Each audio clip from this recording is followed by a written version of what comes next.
Welcome back, everybody, to the Meeple Marathon and my 12 Days of Christmas Challenge. Today we are on 11 Pipers Piping, and I'm going to be covering my top 11 deck builders. Second to Dungeon Crawlers, deck building is my next favorite board game mechanic. And this one was tough, just like the Dungeon Crawler was, to call down the list. But we went ahead and did it. And remember, this list is just for fun. This is my list, my personal list of the top 11 deck builders in my experience. So without further ado, let's take a look at number 11. And that is Great Western Trail. First edition or second edition is a viable choice because the deck building mechanic is not different between the two. Now, the reason why Great Western Trail is a great game. It's a great worker placement game. It's a heavy Euro game. There's a lot of interesting choices that you make throughout the game. It's got a great solo AI included in the second edition.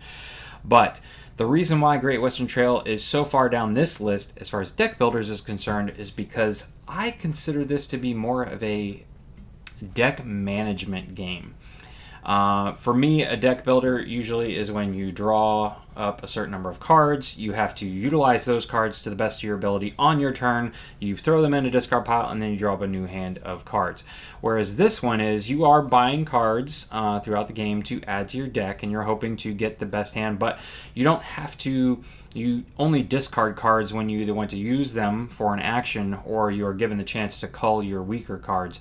And you're basically then just hoping you go through your deck as you go up the trail and save the best cards. So you're hoping to just optimize. It's a deck optimizer, in my opinion. But it is a considerable part of the game because, again, you use these cow cards. It's a deck of cattle cards. You use these cattle cards to take actions on the trail, and then to, obviously, you want to have the best hand once you get to the end of the trail to then sell these to the better cities, and that's how you score the better points. So, again, Great Western Trail is one of those games that there's a lot going on in the game. It is an action selection game, and you're making these choices as to kind of how you want to specialize. There's lots of different paths to victory.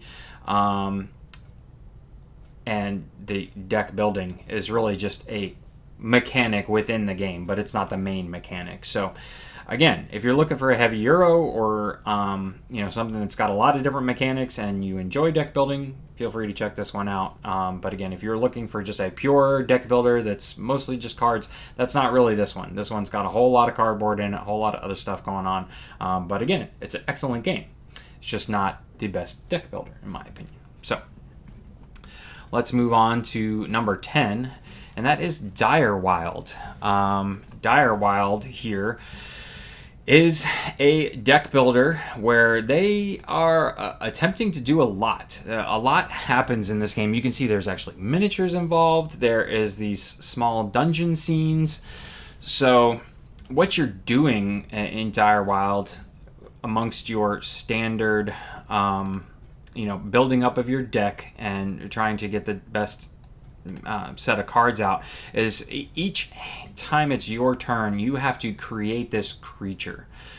So you can see here is a great example. This is a hard-shelled, double awkward, raptor-eyed, taloned chartreuse saurus. So the way the cards are set up, there's like the main card stuff at the top, the picture, the effects, and then when you turn them over, you can see here if we had used this Chartooth as just an adjective, it would have made it mighty, and it would have given it 4 attack.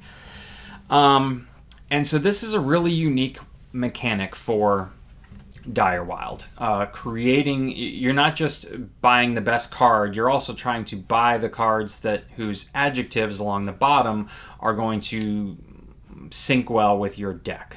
So the strategy of how you build out your deck is very important. You can't just always buy the best card. And so then when it's your turn, you have to choose the main animal that you're sending out and then give it all its adjectives per se, and that's your one animal that you send out and do something with. It's going to give you, movement. It's going to give you attack power. And again, there are miniatures in this game. There is, a board where you're moving things around. There's going to be tokens you interact with. Then there's a boss fight. Again, it's a very unique mechanic of what they're asking you to do here. And the artwork's great. The theme is great. It's fantasy driven, but it's not your standard fantasy tropes. And these miniatures here with the colored discs on the bottom of them are basically just representative of all the minions. So there's not a ton of miniatures in this game. There's not a miniature for every bad guy. It's basically just a miniature for the heroes that you choose, and then the one boss, and then his various minions. But the reason why this one has slipped for me so much is that it is just darn difficult. So if you are looking for a challenge, or you are looking for this unique aspect where it's almost like a dungeon crawler, they've like squeezed a dungeon crawler into a deck building game, because that is hard. It is a deck building game. You are purchasing cards from a market, you're optimizing your deck, you're discarding them, you're drawing up new hands, and then you're trying to create this unique creature each time. So it is a deck builder, but then they took that a step further with the miniatures, with the moving around the board. It's a high production value game. You get a lot of money's worth out of it. If you can find the Kickstarter edition, I highly recommend that. But yeah, it's just challenging. And this game has kicked my butt enough times that I tend to lean towards some of the other deck builders if I want to play a deck builder. All right, and that was number 10. So we are going to move on to Aeon's End is my next one. For some people, Aeon's End is their quintessential deck builder. And the biggest thing that people always talk about with Aeon's End is the fact that you don't shuffle your deck. You discard your cards, and then you basically just pick up your deck and you flip it over when you need to renew your draw pile. And that's fine. I mean, the mechanic works. It's a static market, so the same 9 cards are going to be there for purchase until you go through a stack. If you purchase enough of a stack, then you run out and you can't purchase those anymore. But you basically have, you have some crystals that are going to give you purchasing power. You've got some gear or utility cards that are going to give you extra stuff, and then you've got your main attacks, your main spells, and you then have to use those spells and put them into the breaches that you can see here. These are these yellow square cards here that sit above your player, and so you actually have to spend a lot of time prepping those breaches, turning them and unlocking them so you can play cards. And I don't know what it is. Aeon's End just really, I do enjoy it. I do pick up the new versions and play through them, but this isn't like a forever game to me. I tend to just sell off my copies once I've played through them, played each of the characters and the monsters enough times.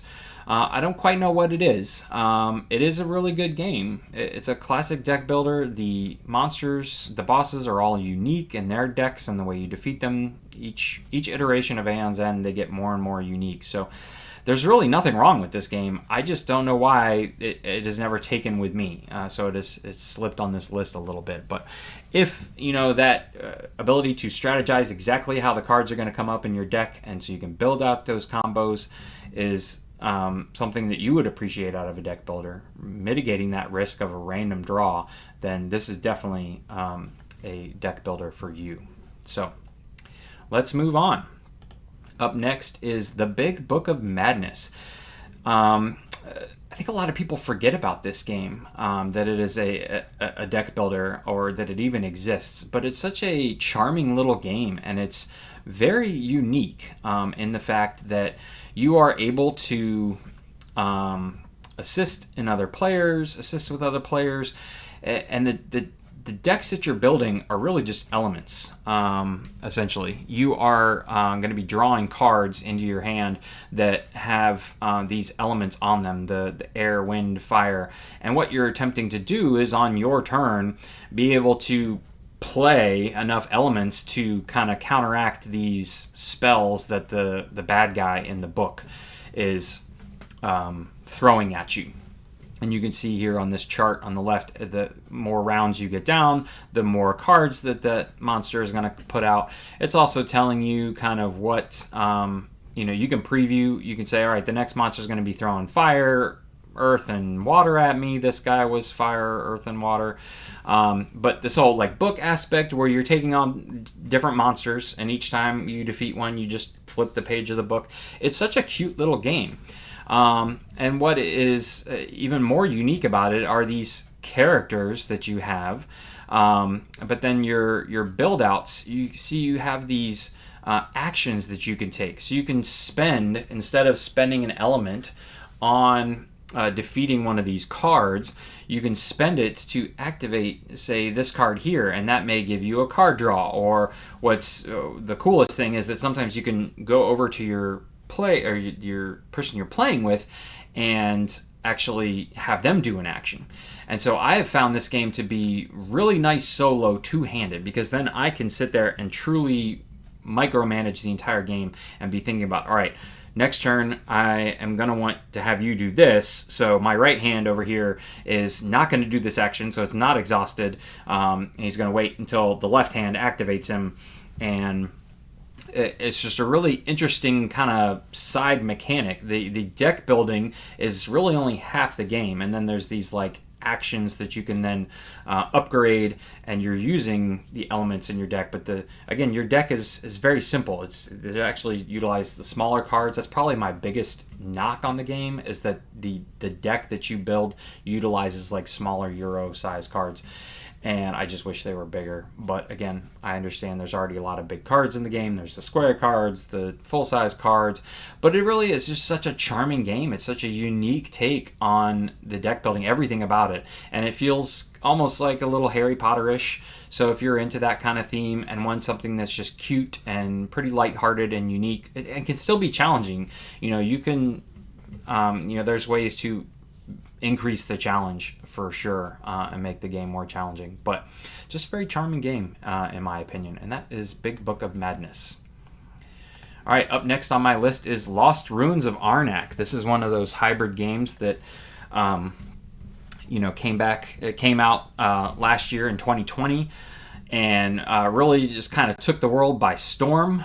This is a worker placement / deck building game. So you can see there's this large board here where you are going to be placing your worker out on these spots to try and adventure further and further up the map there. And you're also going to be pushing your research tokens up this research track, and you're going to be doing exploring new locations, fighting off monsters. The trick is that you only have 2 workers. But what I really love about this game and the deck building aspect in general is that the deck building is so tight.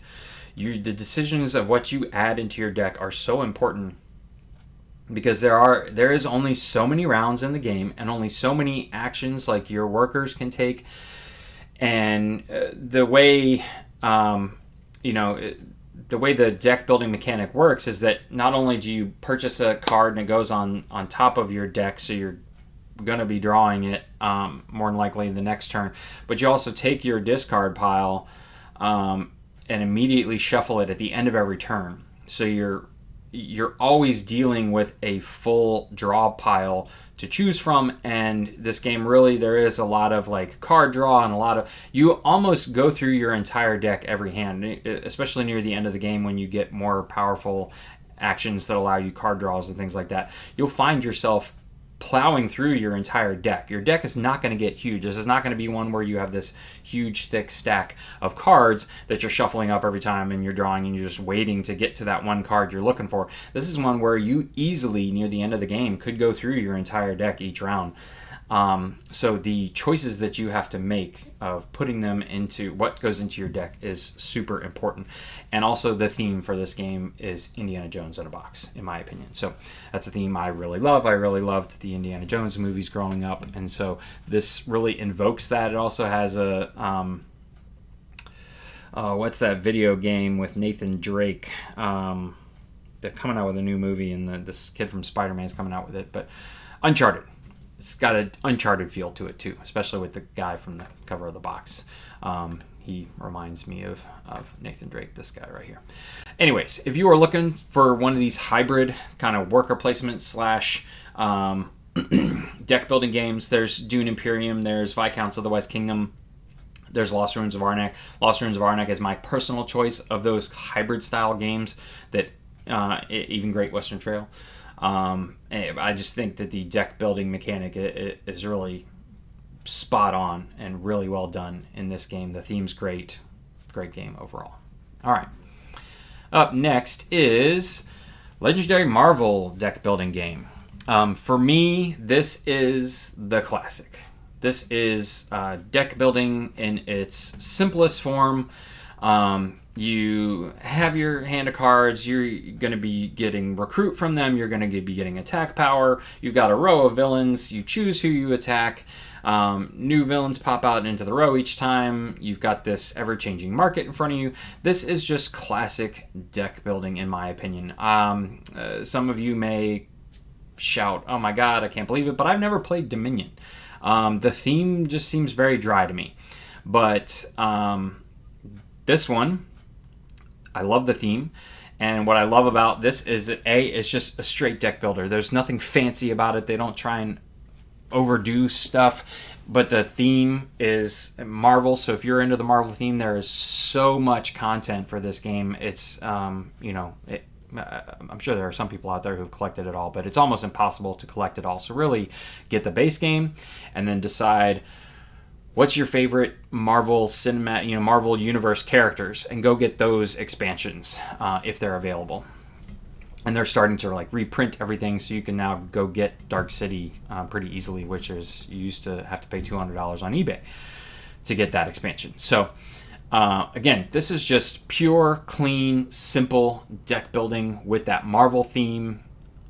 So if you just want the basic deck builder, nothing fancy, very straightforward, but great to play. I still love sitting down and playing. I still love buying more content for this game because it is just pure deck building at its best. Marvel Legendary. All right, up next is Clank, a deck building game. And this kind of encompasses, I put the original up here, but this encompasses Clank in Space. This encompasses Clank, the one that Acquisitions Incorporated. This, again, is pretty close to just your classic deck builder. You try and build up your deck. You're adding cards to your deck. You're going to draw a new hand each turn. Do what you can with those. But they took, they technically took what Marvel Legendary does with, classic deck builder, and they added this moving through a dungeon trick to it. They just added movement to some of your cards, and then Clank, the noise-making mechanic, which is how you get attacked and have troubles inside the dungeon. This board's actually upside down in this picture, but it gives you an idea of how you can move around. Sometimes you have to have more than one movement symbol, and you're not moving a lot. You're moving through one or two rooms at a time, picking up some of the tokens. But basically, your goal in the original Clank is to dive in, get as deep as you feel comfortable with, get the best artifact that you feel you can get, and then get back out before the dragon kills you and collapses the whole dungeon. You also want to beat your friends out. Because once the first person gets out, the dungeon becomes more and more dangerous for everybody. So it is a competitive one, but for this and Clank in Space, they have implemented an app that allows you to play them solo. But it really just is fun. It's a classic deck builder. Pick your theme. Do you like space? Do you like typical fantasy tropes? They put a lot of flavor text on the bottom of the cards that's just hilarious. So it's just really taking Marvel Legendary, a deck building game, and taking it just one small step. Not an overcomplicated step. One small step of adding a board with movement, and that's really it. So again, if you want something just a little bit more than Marvel Legendary, Clank, any of the Clank games. All right. Up next, and again, this is similar to my last list where I had Star Wars Imperial Assault very high on my dungeon crawler list. This is, number 4 on the list. Harry Potter Hogwarts Battle. Some people just cannot stand this game, and that's fine. But I think it's very charming. I think there's a lot to love about this game. It is a classic, very simple deck building game. You're basically purchasing cards from the market. You're using those cards to then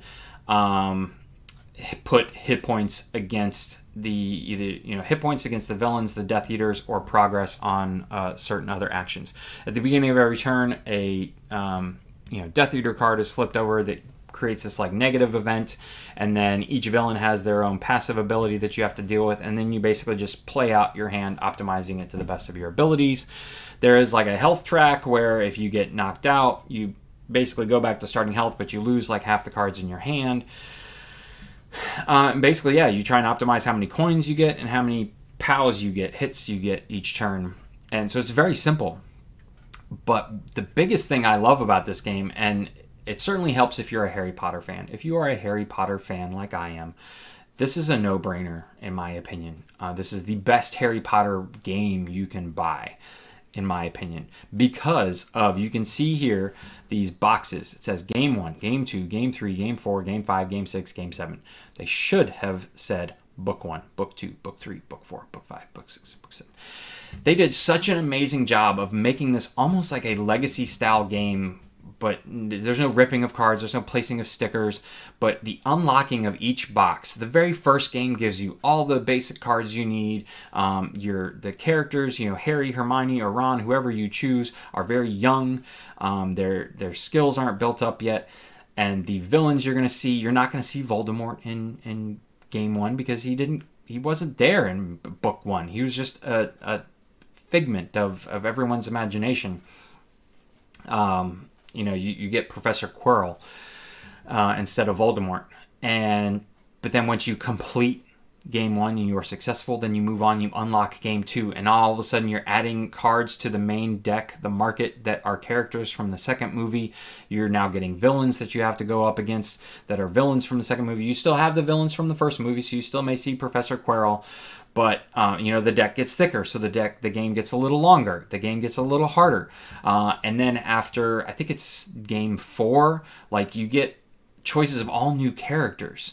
Not the all new characters, but Harry becomes older Harry. And if you're playing as Hermione, you now become older Hermione, and her skills get better. And just, they did such an amazing job of working you through the books.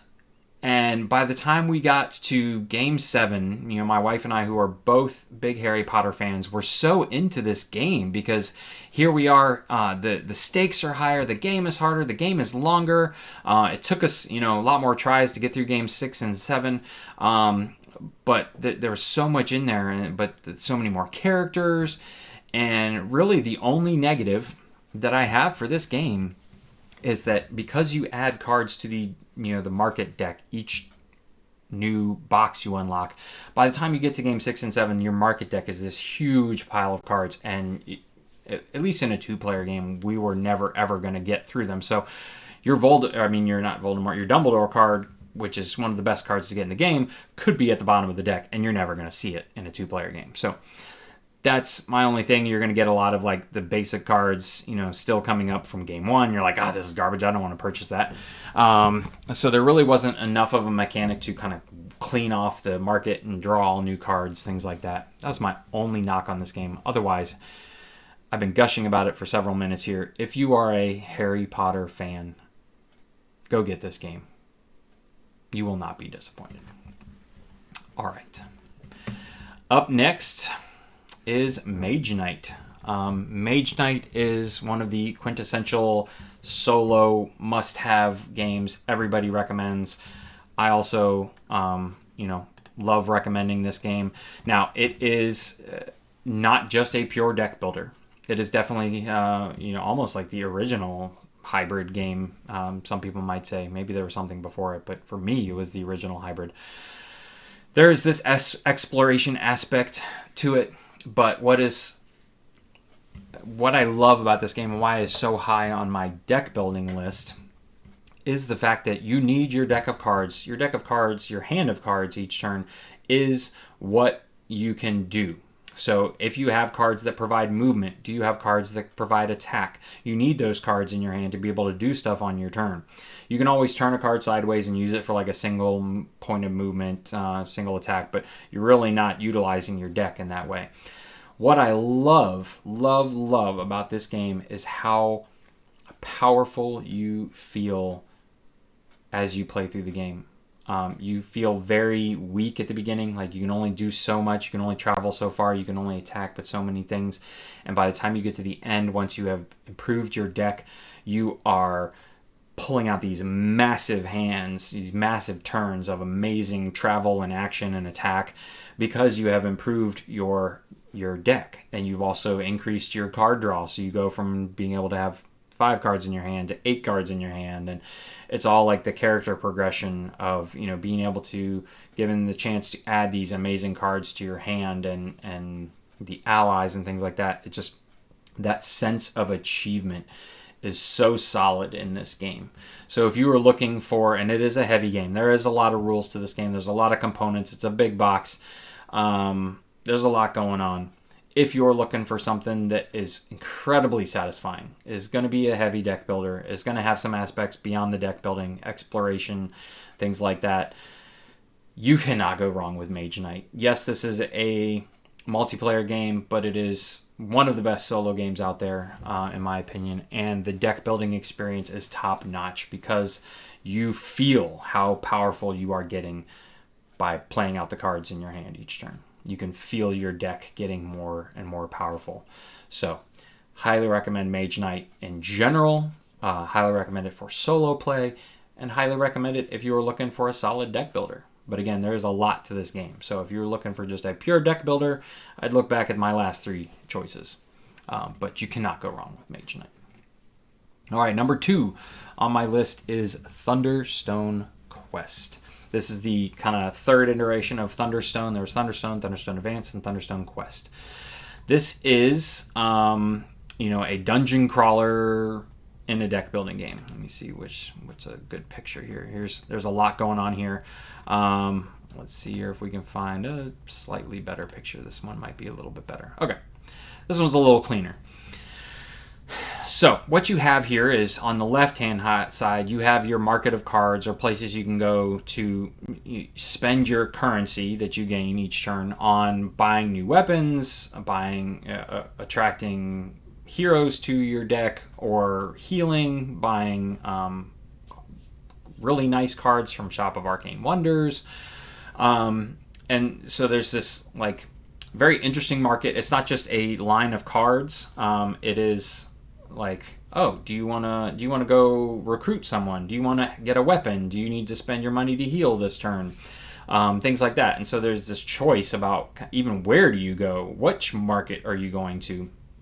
And then you take your cards and you go delving into this dungeon. You basically, similar to any other deck builder where you just look at the lineup of villains and you say, oh, I can defeat that guy. I know I can. You pretty much do the same thing here. There's no surprises. Occasionally there are monsters that force you to like roll a die or randomly discard a card. And so you can fail if you go but so deep and make an attempt, and it is possible to fail. But usually it's like, how far can I get? Who's the best guy I can defeat? Let me take my hits, take my knots, take them out, get my rewards, and move on. The best way to play Thunderstone Quest, in my opinion, is with the Barricades mode. And that's either playing solo or cooperative. I personally love to play two-handed solo, so essentially a two-player game, because that gives me the full market. If you play pure solo, you're supposed to shrink the market down, which is okay. It just, I don't feel like I'm getting the full experience. But the whole aspect of working together, but also playing in Barricades mode allows you to go to the market and dungeon delve each turn. Whereas if you're playing competitively, you pretty much have to choose. Do I have a really good market hand and I'm going to go to the market, or do I have a really good dungeon delving hand? Am I going to go fight monsters? But you sometimes have to make that choice, and you can't do both. And you're like, oh, I got some really good cards here. I could spend a lot of money and take out, this level 3 monster. Why can't I do both? And that always frustrated me about the competitive game. Barricades mode, in my opinion, solves all of that.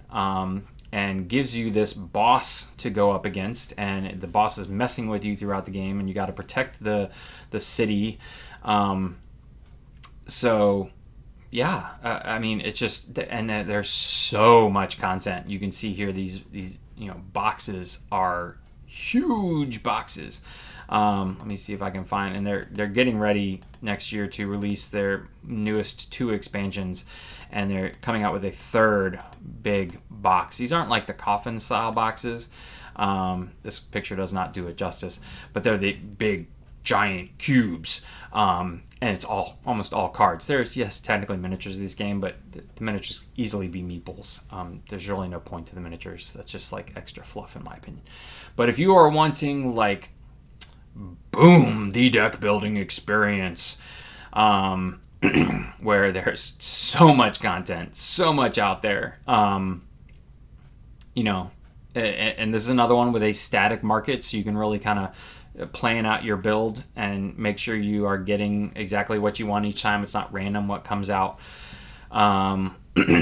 And this one's also got this mechanic where you have a hero and you have to equip the weapons to the hero. You can't just have a bunch of weapons. If you have all weapons and no heroes when you draw up your hand, you're screwed.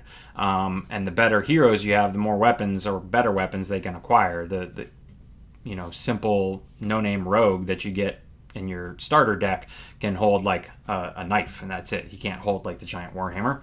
So that whole aspect of kitting out your characters each time before you go dungeon delving is a great mechanic. There's so much good things to say about this game. So much content out there. Again, it is pretty heavy. There's a lot going on here. There's a decent amount of rules, but it's a great deck builder in general. And that is Thunderstone Quest. All right, and now for number 1, ladies and gentlemen, my personal favorite of the deck building genre is Legendary Encounters, specifically for me, an Alien deck building game. This is essentially the Marvel Legendary system, but they stepped it up a bit. And I still to this day do not know why they haven't taken what has made the Encounters line so successful and not implemented it into the Marvel Legendary line. The biggest thing they did was add an avatar for you as the player. And you can see here, I think this is the mercenary. This is this person's avatar. So it has their health and shielding on it. This sits off to the side, but then you have an avatar card that gets shuffled in. This gives you a passive ability of bonus you can take, something like that, but also then the card that is shuffled into your deck has, a nice bonus that's like starting off with a nice card that you may have purchased later on down the road in the Marvel game. That right there, for me, is the biggest reason why the Legendary Encounters line is up at the front and not Marvel Legendary. Because this is a pure deck builder. It's got the ever-changing market. It's got the cards that come out, and at least in the Alien line, I've not played all of them, but in the Alien version of the game, they come out face down, so you have to spend attack to flip them over, and then you have to spend attack to get them, and you have a little bit of time before they make it into the combat zone and really start, just effing you up. But there's also objectives. You can see up here, there is a location, so there are various like event cards that are very standard in there, but when an event card comes out, the location is going to tell you what the event card does. And then there's also these objectives. What do I need to do? And each stack here is you build out the deck so that all like the, Act 3 cards are on the bottom, Act 2 cards, and then Act 1 cards. So you're going to be able to complete the first objective within the first third of the game. But still, it involves usually just finding a card in this row of the villain cards and doing something with it. Spending recruit power on it or attacking it or, who knows. But just the addition of objectives into the game and the addition of avatars into the game changed the Legendary deck building game for me so much that Alien, a deck building game, has been at the top of my deck building list for years and years and years. I really I'm not a huge Aliens fan. I've seen the movie plenty of times. I watch them a lot around Halloween. But the theme really comes through really well in this game. This was, I believe, the first Legendary Encounters game, and they hit the nail on the head. And they've come out with, Buffy the Vampire Slayer, Predator, Firefly, James Bond, all of those since. I don't think any of them have been quite as successful as the Alien version. So they got it right the first time, which is amazing.